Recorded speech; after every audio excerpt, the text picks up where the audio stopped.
What's up mga idol? Welcome back to my channel and mayong adlaw po sa atong tanan. So for today's video kay magbibisaya si idol, kay Bisaya man talaga si idol from Masbati.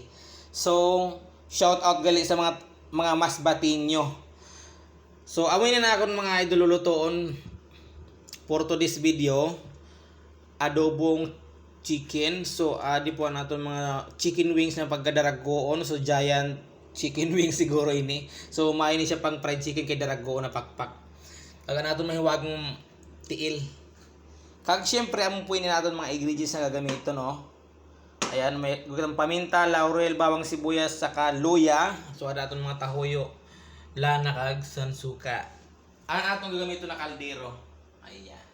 So ayan, simulan na idol ang pagluto. Ayan, pasensya na ko mga idol, Tagalog Bisaya ini ha. Tagalog Bisaya version ini. So tara samahan niyo ako at panoorin niyo kung paano ako magluto ng adobong chicken. So simple lang ini mga idol na ulam, kag simpleng luto, no, lutong bahay o lutong Bisaya. Shout out sa lahat ng mga Bisaya. So simulan ko ng pagluto mga idol, kaya watching ka lang diyan. So ano na nga mga idol, naton mga ingredients. So hindi ko lang pinakita sa video kanina pagbutang ko kay para hindi nyo maaraman kung ano ang ginuna ko pagbutang. So kay siyempre paiba-iba ba kita sa proseso sa pagluto. Minsan ang iba sa aton ginaunang bawang, sibuyas o kaya luya. O kaya paiba-iba kita niluto. So ako naman kaya wala og ipakita na kon pagbutang kanina kung andi nang ginuna ko para hindi nyo aram, di ba? Yan ang secret na proseso. Hindi ginapaaram. So syempre ada na mga idol nagmekos-mekos na ako sa mga ingredients at luto na gani siya mga idol, ano. So ara nga mga idol, ibutang ko na naton mga tiil tagsan mga pakpak, no.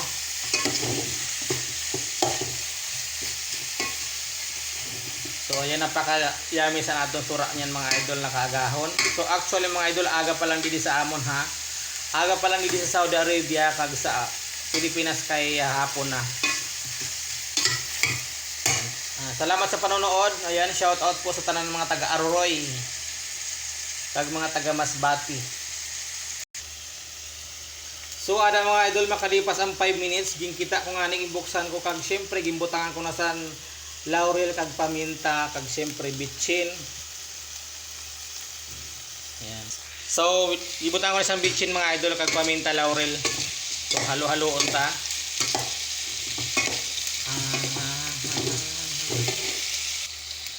So ayan, ada na nga mga idol, makalipas ang 20 minutes or 20 minutos. Daho po luto na naton manok. Wala na siya mga dugo-dugo. So sa mga nagahunga da nano kay wara ko na ginlaga an tiilsan manok para maglambot or magyumok. So mga idol, iba pa no didian tiilsan manok sa amon kay mayumok lang ang mga tiilsan manok kag matataba, kaya hindi na siya kailangan ilaga para lumambot. So mayumok talaga kita mga idol, oh. Ayan, oh. Tuwing halos 25 minutos wala nakali ang pagluto ko pero mayumok na ang mga tiil. So ganun ang mga tiil din mga idol sa amon, mayumok lang kag matataba ang mga tiil, oh. So yan, takluban intro naton. So mga idol, adi na po naton na adobong manok. Finished product na po yung ating adobong chicken wings and chicken feet.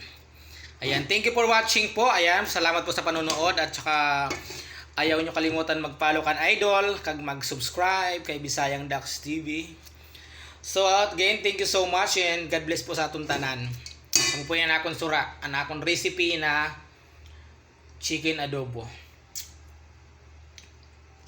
Bye-bye!